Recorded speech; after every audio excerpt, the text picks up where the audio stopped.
Salutations viewers, my name is Game Name and welcome back to another one of Legend of Runeterra patch note reviews. Now I know I'm incredibly late on this. There's been a lot of video game trailer releases happening and I haven't had the time to actually touch any Legends of Runeterra items. So this update, this patch has already been in place. It's 1.14 and it happened on 11/10/2020.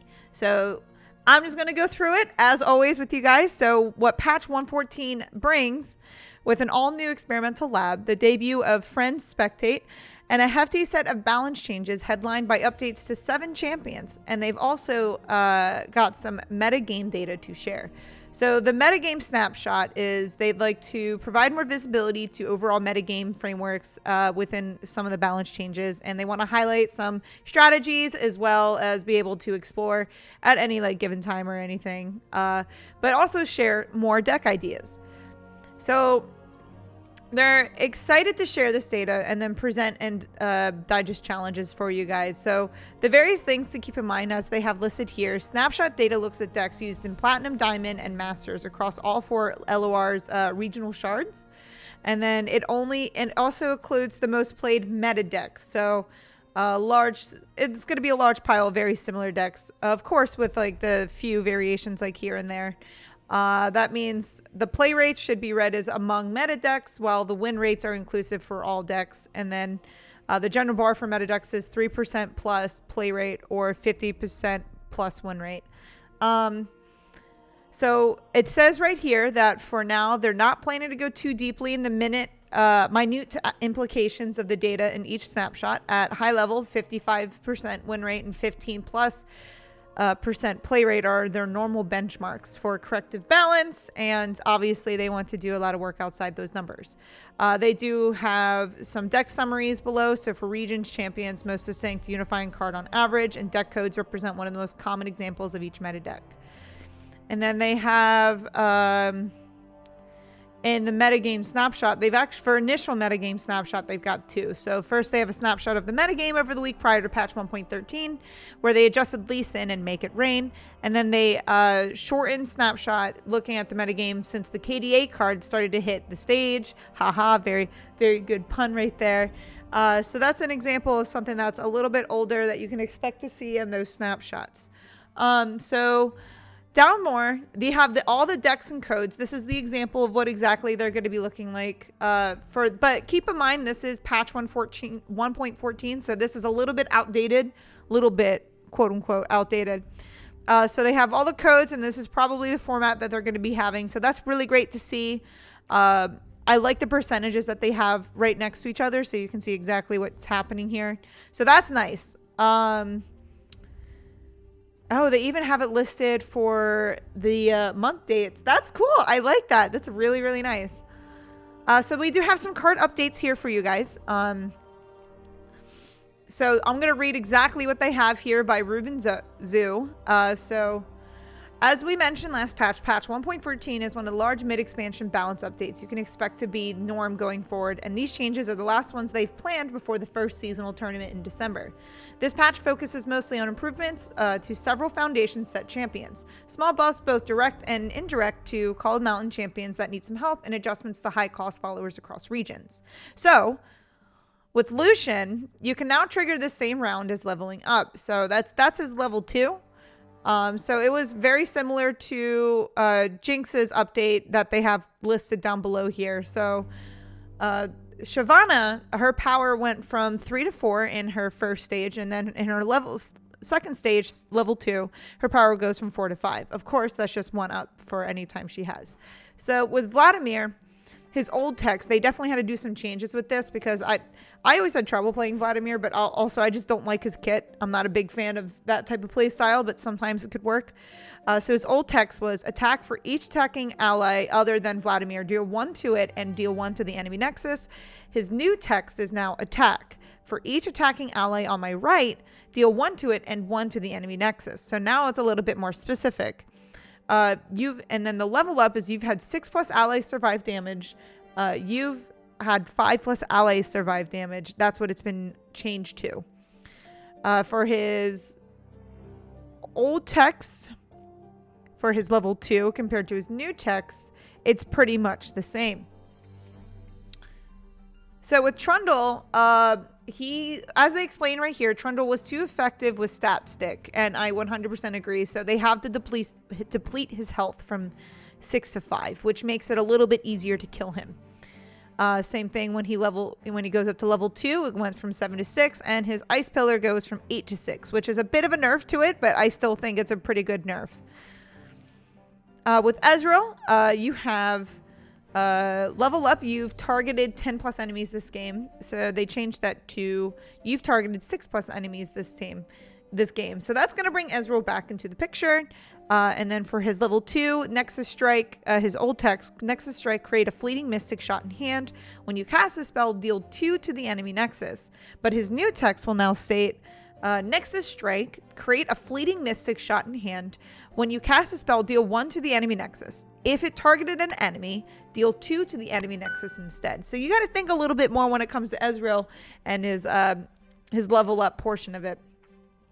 So as we said, just like the Lucian context above, it's the same just as when you play Jinx with an empty hand and she levels up, she won't create a super mega death rocket right away. You'll need to empty your hand again in some way, shape, or form in order to do it. But you can now trigger the same round as leveling up. So much like what they had with Lucian, if I'm going to go back and reiterate with Lucian, there's some challenge because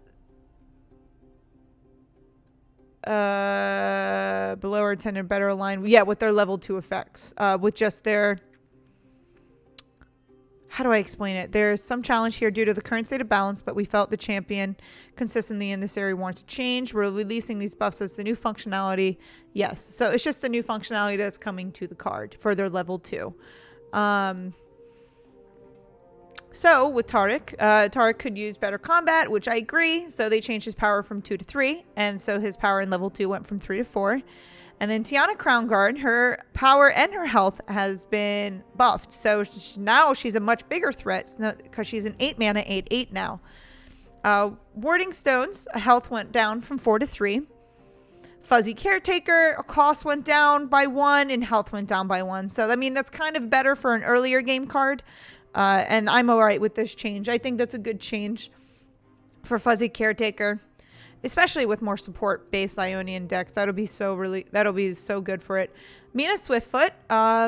So her power and her health both went up by 1. So now she actually has a new keyword. So she's now Quick Attack because before she didn't have it. So Mina is going to be shown a lot more often. For Funsmith, cost went down, but so did her power. So she's a pretty decent card for like early mid game, but you really have to get her on the board and you have to build a deck around kind of her kit along with other things that, because all of her spells and skills deal 1 extra damage. So it's kind of like a spell deck or like buff deck in a sense. For Kalista's Black Spear and just Black Spear in general, they removed the old text and replaced it with new text. So the old text is if an ally died this round, deal 3 to a unit.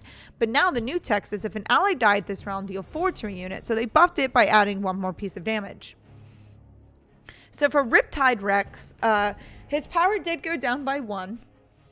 But now for Plunder, instead of firing 7 cannon barrages, he fires 6 cannon barrages. So it was pretty hard to go against him because he constantly was wiping the boards with Riptide Rex, and I do agree with what they're saying. So I think this is better core gameplay overall for this guy because I hated going against him. He was such a butt. I hated it so much. Okay, so off to Eclipse Dragon. The health changed, and it got buffed by 2 points. So they were a little underwhelming, and I'm glad that they made it a little bit more overwhelming. Well, not overwhelming, but I'm glad that they buffed it in general because it really needed it. So they got a new lad, Hexperimentation 101. All even, all odd, no followers, all common. So for all even, if the cards in your deck have an even mana cost, you gain start of the round +1/+0 to grant allies. For all odd, if all your cards have an odd mana cost, you gain start of the round, grant allies +0/+1. If you have no followers, if your deck in your deck it contains champions, you gain when you cast your second spell each round, create a follower in hand that costs less than or equal to your max mana. And then all common, you will have if your deck contains only common cards, you gain from 7 round 7 onwards, start of round, create a leveled up champion in hand. So good thing to keep in mind to mess around with the hexperimentation.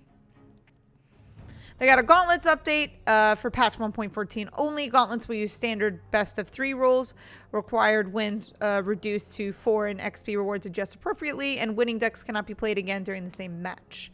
The friend spectate now added to the social panel, so you can click and spectate your friends' games, which is really nice.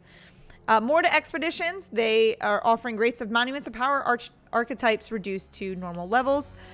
Crimson Guard WoW pack bonus chance increased to high from medium. Dragon's Descent added Chain Vest, Mobilized, Startled Stomper, and Zenith Blade, and removed Hush. Mending Touch. Star Spring will now always appear in Mending Touch packs seen during the initial champion picks of the draft, and they added Hush. For miscellaneous, updates the leaderboard, imported decks, rewards and collection, and then the couple bug fixes. So they tackled a lot of different types of items here, especially for the champions with like Lucian and Jinx. I think those are really big changes, and especially to Trundle. Trundle, I think, was probably one of the biggest things in this patch, making him just a smidge easier to kill.